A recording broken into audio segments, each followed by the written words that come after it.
Okay, Assalamualaikum warahmatullahi wabarakatuh. Good morning, everyone.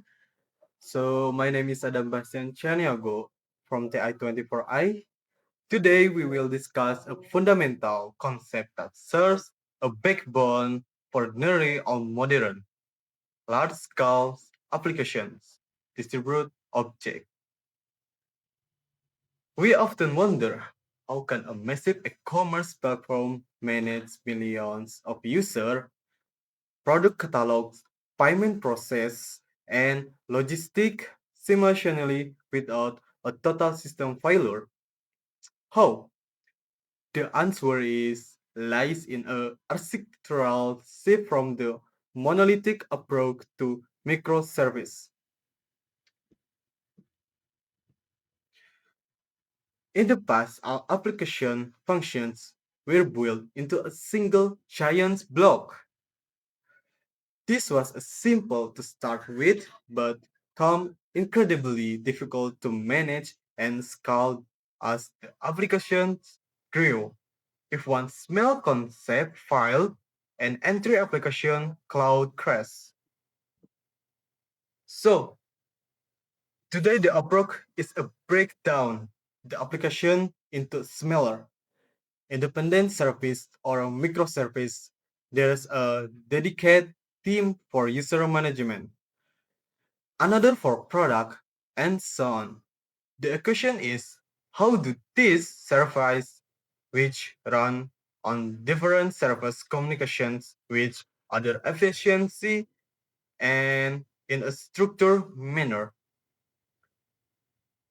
Okay, this is where distributed objects play their central role. Let's dive deeper.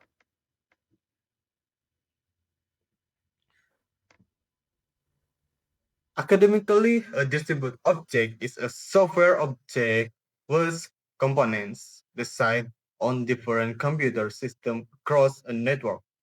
It can interact as if they were a single locations.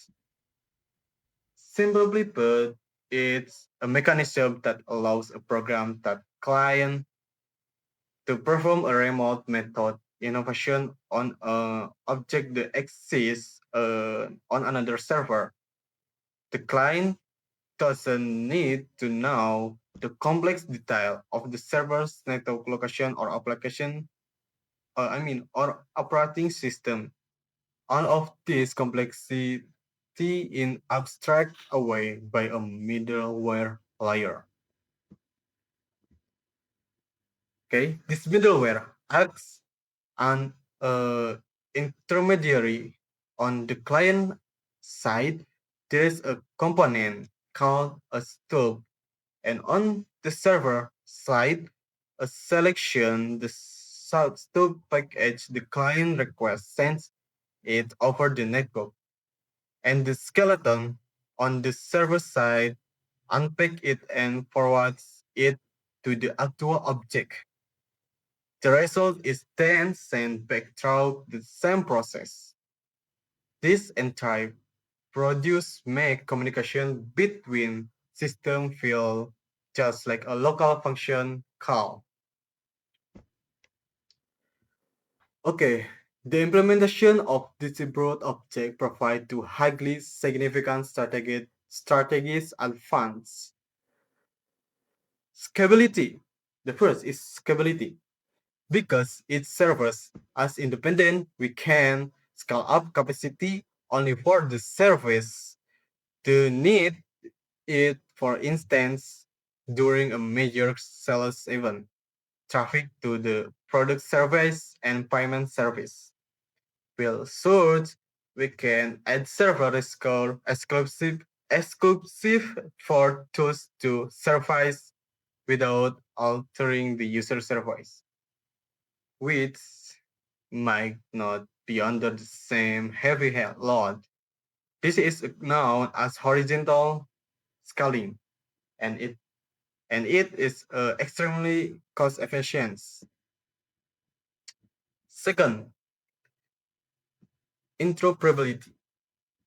Its microservice can be developed using the most suitable technology for its function. The payment service they might prefer Java or its mature financial ecosystem, while the recommendation service team cloud use Python or um, its rich machine learning libraries as long as they communicate through standard interface and protocol.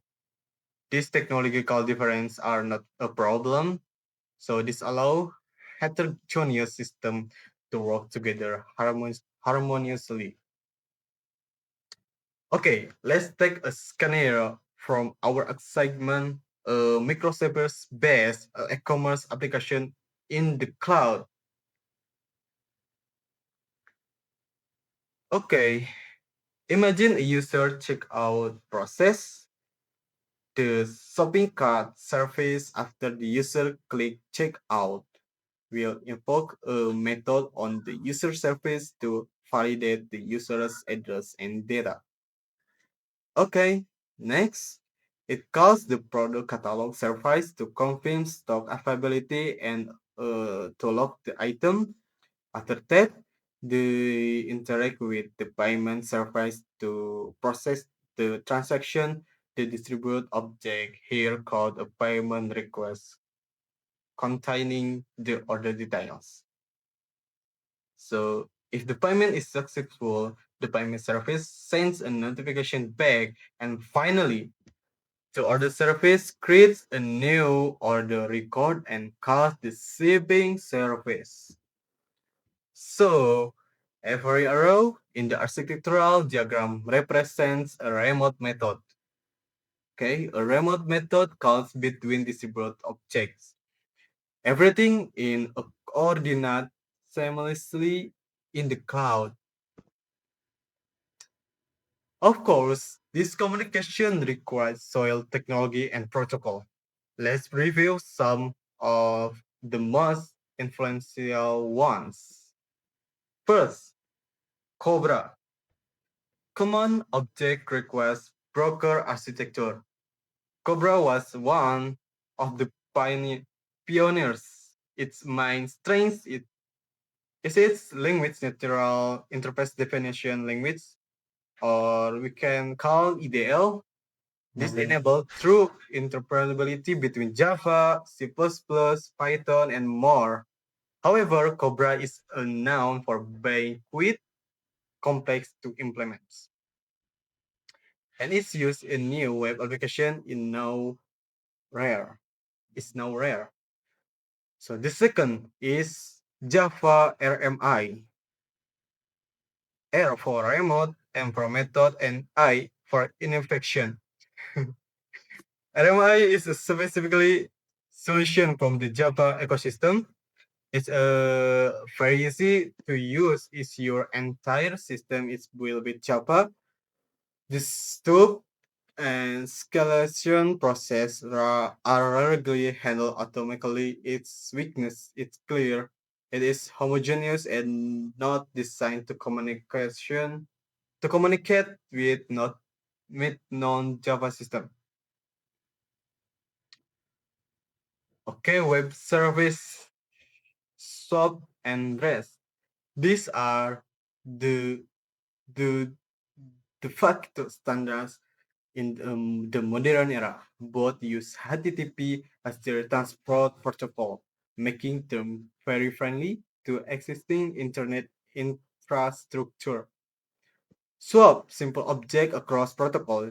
You can think of swap as a formal like your contract. It is a highly structured has strict standards like WSDL for service description and typically use the XML format. SOAP is a variable for enterprise level system that require re- research and guarded transactions such as in banking system. REST, representational state transfer. If SOAP is a contract, REST is a communication via a memo. REST is not a protocol but an architectural style. It is simpler, more flexibility, and doesn't enforce a data format through JSON. And JSON is the most common by leveraging leveraging standard HTTP method like get, post, put, delete. That's become highly intuitive and lightweight, making it the primary choice for microservice mobile applications and public IPs today. Okay, naturally, distributing a system across a network also creates a new challenge. So, network latency, a remote method calls, is inherently slower than a local one. The accumulation of latency from many microservice calls can slow down the application overall response time. Mitigation design asynchronous communication where the client doesn't have to wait for a response to continue other tasks using caching to stone frequently access data closer the user and geographically placing the server closest to user edge computing. So partial failures in a distributed system, we must be prepare for one of the service to suddenly become unviable. So this is the biggest challenge for our a client should not crash just because one of the supporting service is down. Mitigation, implementing design pattern like a retry mechanism, retrying a file call, team out, and most famously the circuit breaker pattern. The circuit breaker pattern will automatically stop calls not to a failing service for a short period, giving it time to recover and preventing a cascade of failures. So, for the concession, in the concession, distributed objects are not just a technical concept, they are a fundamental enabler for modern software architecture. A solid understanding of the concept is crucial for any software developer. I meaning